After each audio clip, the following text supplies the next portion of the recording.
Nick, good afternoon. It is Thursday. The sun is out.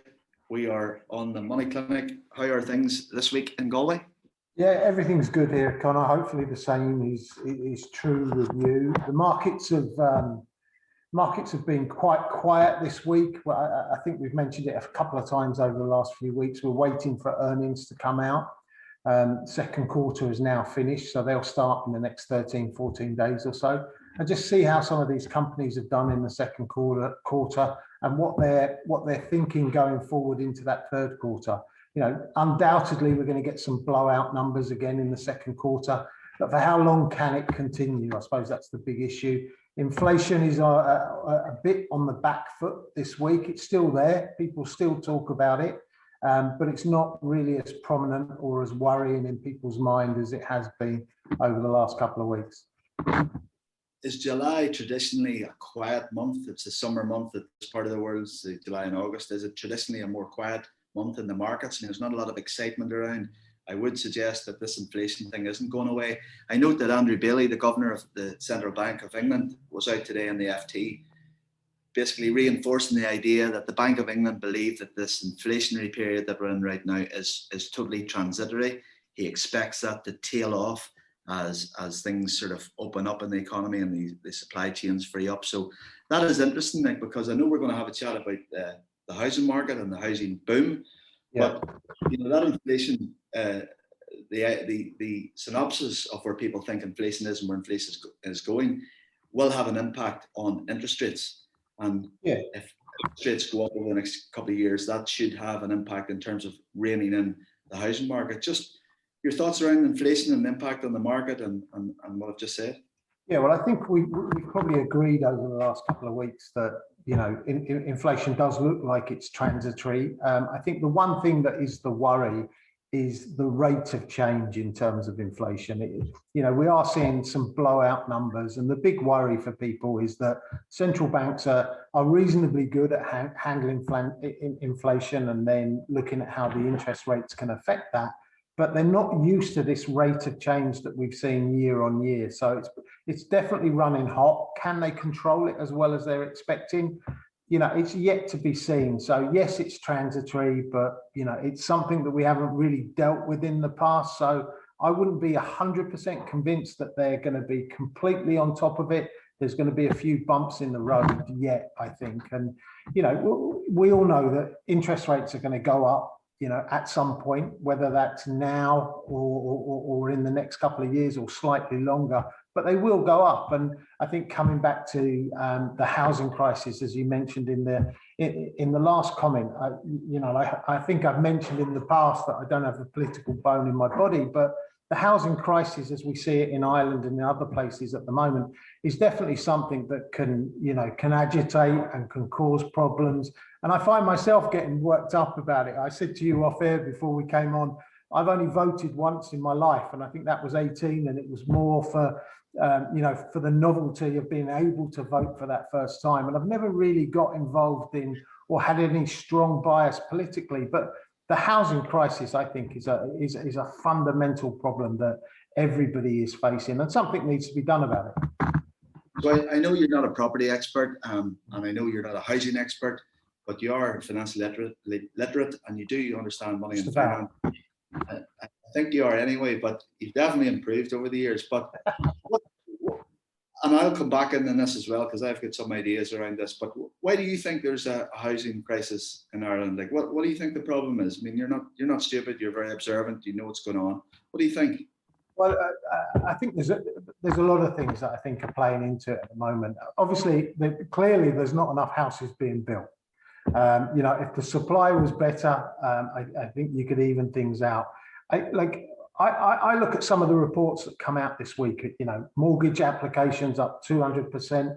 There's some expert, I forget the guy's name, he's predicting that prices are set to rocket. So there's a lot of similarities between what's going on here in the property market and what's going on in the financial markets. Where does it end? How long can prices keep rocketing? Mortgage applications, how many of those applications are for first-time buyers? It's very few.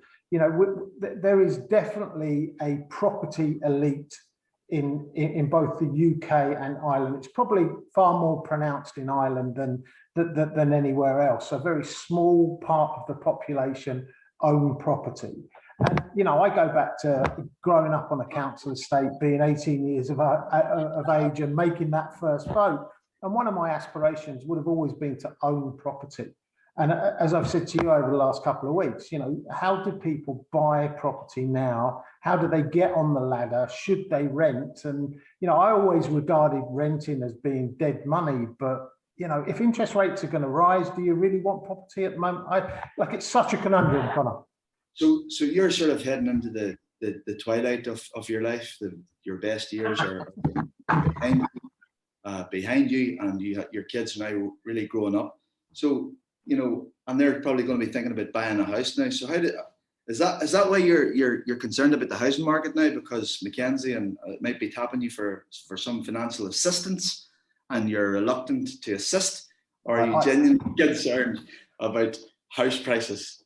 No, genuinely concerned. I think there is, you know, as I've mentioned, there's this class divide that is developing and expanding all of the time. And it's like the world of banking, right? You know, many times over the years, people ask me, how do you change it? How do you change the bonus structure?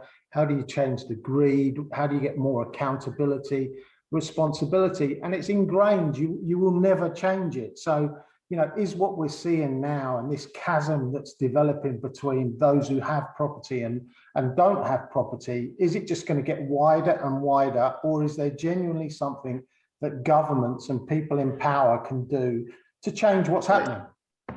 So I'm no genius, but it's fair to something we agree on. So it's fair to assume that there is a housing boom right now in the United States, in the UK, in Northern Ireland, in the Republic of Ireland. Prices are up. Properties are going sale agreed within record time, 7 to 10 days. In Northern Ireland, in April time, there was something like 3,500 properties went sale agreed in April. Year on year, that was up like 50-odd%.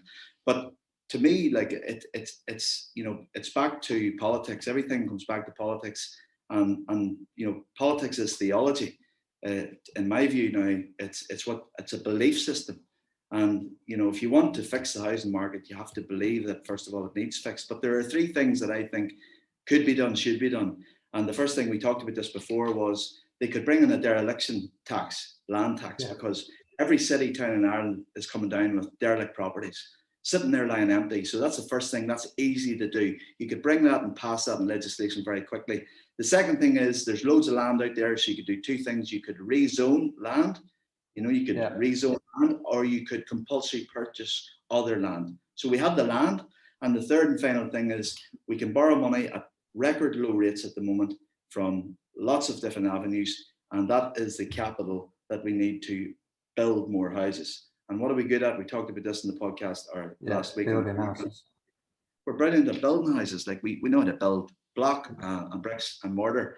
So look, I just think that I think it's going to take a regime change in the Republic of Ireland for this to actually happen. I think the current regime in the Republic of Ireland is on very shaky ground, maybe its last legs, maybe an election in the next 12 months. And there are other parties who appear to be anyway, have this front and center of their political agenda. Yeah. So look, well, just finally, unfortunately, England seem to be doing well at the Euros. And I'm wondering, what's your forecast? Do you see them beating Ukraine, or do you think that's going to be another dirty nappy for England, where they leave the stage unsuccessful? It's always a difficult one. When you expect to win, I think that's when you're at your most vulnerable. And I'm sure England will walk that path again. Hopefully, I think the path is clear to the final. You know, that group of death, they're all dead. Germany, Portugal and France, they've all exited. So there is no better time to win this than right now. And just going back to your last point, I think my second vote ever may be coming this year, and you know, maybe that's going towards a party that you'd never expect to see me voting for in this country. And to close, the big news on the football front this week was that good news is that Jadon Sancho is a very ambitious person, apparently, and he has joined Manchester United in the last 24 hours. So that's very good for Mr. Sancho and the rest of that team. There you go. That's another Minute Money Clinic. We will see you again next week.